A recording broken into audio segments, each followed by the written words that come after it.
She spoke with sincerity. Immediately, someone chuckled. Yen yen. The little canary raised by young Master Duong isn't very bright. Perhaps she really thinks she can force you to step aside. Your engagement with young Master Duong was set since you were 5. If he abandons you now, it'd be such a loss. Who does she think she is? What status does she hold to dare come here, telling Yen Yen to step aside? Does she think she's someone important? My best friend scoffed in utter disdain. Do you even know? The Duong and Jiang families are preparing for a wedding. The engagement ring is 10 carats, 10 carats. You'll never see one in your lifetime. Tu Tu was upset by those words. Her eyes welled up with tears, yet she stood her ground. She stared at me, raising her left hand. Love can't be measured by money. I love Ate, and he loves me. Even if I don't have a 10-carat ring, we got matching tattoos instead. They can never be removed. But now, looking at the burned scar on Duong Hati's ring finger, the once clear tattoo had faded. The love and affection he had for Tu Tu were gone. Only indifference remained. Suddenly, I felt ready to let go of the past. Turns out, love can't be measured by money, but it can fade because of life's burdens. The bright moon, after years of wear, eventually turns into nothing but a grain of rice. In the end, I still held Duong Hate back, because Aunt Duong somehow got word. Yen Nin, you are truly wonderful, she called me. Out of respect for the project, I agreed. If only Hate had realized it sooner. Who knows, I might not have missed out on such a great daughter-in-law. I simply smiled without responding. Then, I hung up and instructed my secretary. Arrange for Duong Hate to join the company. As a sales assistant, there wasn't much communication between us. The company had just gotten into full swing, and I was overwhelmed with work. Until a close friend visited the company. She saw him and immediately rushed over, demanding an explanation. What's the meaning of this? Why is Duong Hate working at your new company? She looked serious. She ran to the window and peeked through the blinds, then looked at me with a knowing expression. You don't still have feelings for Duong Hate, do you? My eyelids twitched, emotions difficult to describe. He met the hiring requirements and passed the interview. What's the problem with him staying at the company? I like him. If that were true, then my taste in the past 3 years must have been terrible. Do you seriously think I want to go back to eating bitter melons? I've been abroad for the past 3 years. I haven't had many relationships, but I have dated a few handsome guys. I never hid that from you. That reassured her immediately. She sighed in relief and patted her chest. I knew it. A fine horse never returns to grazed grass, let alone weeds. I could only smile wryly. I glanced at her and went back to work, but she leaned in closer and whispered mysteriously. Still, I feel like Duong Hate staying at your company doesn't have pure intentions. Not at all. The moment he saw you, he even asked if you had lunch yet. I shuddered and looked up at her. She hesitated for a moment before saying, actually, over the years, I've heard some things about Duong Hate. After he cut ties with the Duong family and married to Tu Tu, his life wasn't as great. It really wasn't good, but honestly, I didn't need my best friend to tell me that. I had already figured it out. Duong Hate was born with a silver spoon in his mouth. Since childhood, he was surrounded by luxury. But Tu Tu's family was poor. Her father was a gambler. Her mother was biased, favoring her cunning older sister, and she had a younger brother who was nothing but a leech. The gap between their backgrounds was enormous. When Duong Hate was at his peak, he didn't notice it. But when he lost everything and had to move from a villa to a tiny apartment, when he had to squeeze into a cramped $2 bus every day, or stand packed tight on the subway, at first, he endured it for love, but over time, he simply couldn't take it anymore. Not to mention, her family's endless troubles. When Duong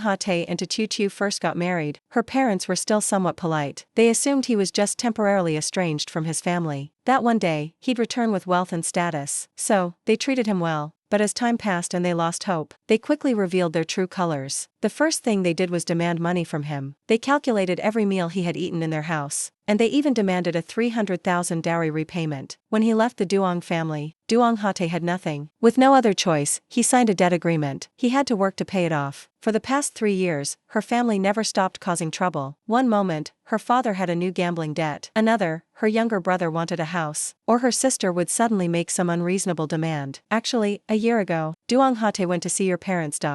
He wanted to apologize to you in person. Said that back then, he was young and foolish to let you go. Then, your parents kicked him out. We even discussed it privately. Thought that he regretted it. That he was hoping to use you as a way back into the Duan family. But how could the Duan family ever take him back? Ever since they cut ties with him, Uncle Duan had focused on grooming his younger brother. Now, he's more than capable of handling things himself. Duan might pity him, but he has no say in the family. I listened, but inside, my mind was a mess. Flashes of what Duan Xiaozhe said when he was caught. After running away, back then, to save face for both families, they had an agreement, if Duan Xiaozhe was willing, to marry me and completely cut ties with Tu Tu, Then everything from before would be forgiven. Under pressure, I also advised him not to be stubborn. Told him that love and marriage were two completely different things. But he answered, Jiang Yanian, you don't understand anything. I love her.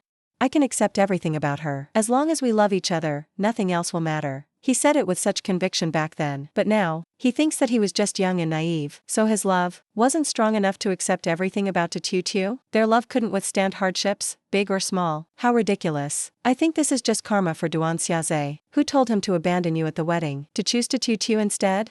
Serves him right. Seeing my silence, my best friend tried to lighten the mood. I withdrew my gaze and smiled softly. The past is like the wind. I respect fate. After that, Aunt Duan often called me, all these years.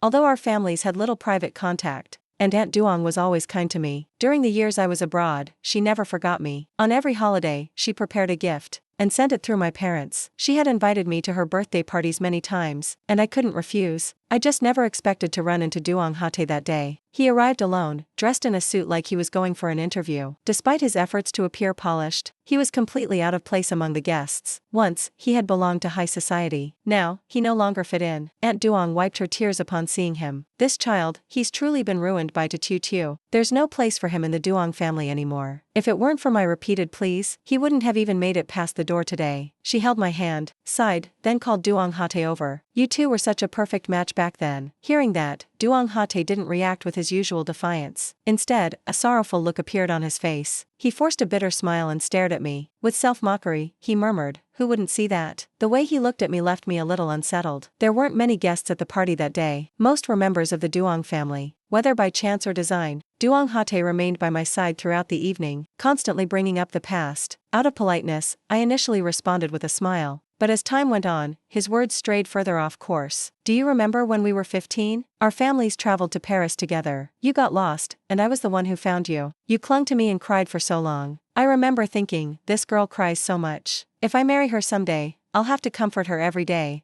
And that time skiing in Switzerland, Duong Hate. I cut him off. Finally, I said the one thing I needed to say that night. No one stays in the past forever. We grow up, and we move forward. Duong Hate's face froze, as if he had been silenced. He said nothing. Maybe it was my bluntness. After that, he stopped talking. But unexpectedly, midway through, Tu arrived. She stood at the door, making a scene, demanding to enter. Not wanting to make a fuss, Aunt Duong didn't stop her. But when the servant went to fetch her, she glanced at Duong Hate. His expression turned grim. It wasn't long before Tu was brought in. She wore a faded silk dress with frayed lace. In her hand was a plastic bag, from the supermarket. Seeing Duong Hate, her anxious expression turned into joy. Ate, you left in such a hurry. You didn't take your gift. I brought it for you myself. She eagerly lifted the plastic bag. But when she saw me, her smile stiffened. Her fingers tightened around the bag, quickly walked over, grabbed her wrist, and pulled her away. But at that moment, she seemed to snap back to reality and hurriedly explained. Didn't you say your mother's health wasn't good? That winters were too cold for her. I unraveled our old cashmere yarn at home, knit it into a scarf. It's much warmer than those branded ones. In their struggle, the paper bag fell to the floor. A dark pink scarf tumbled out. On it, an LV logo stood out prominently. Silence filled the room. Duong Hate's face darkened, but Tu remained oblivious. She picked up the scarf, carefully dusted it off. Her cheeks flushed, and she held it out to Aunt Duong. Her eyes sparkled as she spoke. Mom, happy birthday. I know, people like you, with money, care a lot about brands. So I specially added the logo. You won't feel embarrassed wearing it outside. At that moment, someone couldn't hold back. Even the servants covered their mouths, laughing. You'd actually wear that in public? Mocking whispers spread through the crowd. Tu's face turned bright red. She spun around and shouted, this is from the heart. It may not be expensive, but we truly meant it. Genuine sincerity is priceless. No one laughed anymore, but their eyes still held ridicule and disdain. Aunt Duong could no longer keep her composure. She furiously pointed at Duong Hate and scolded him.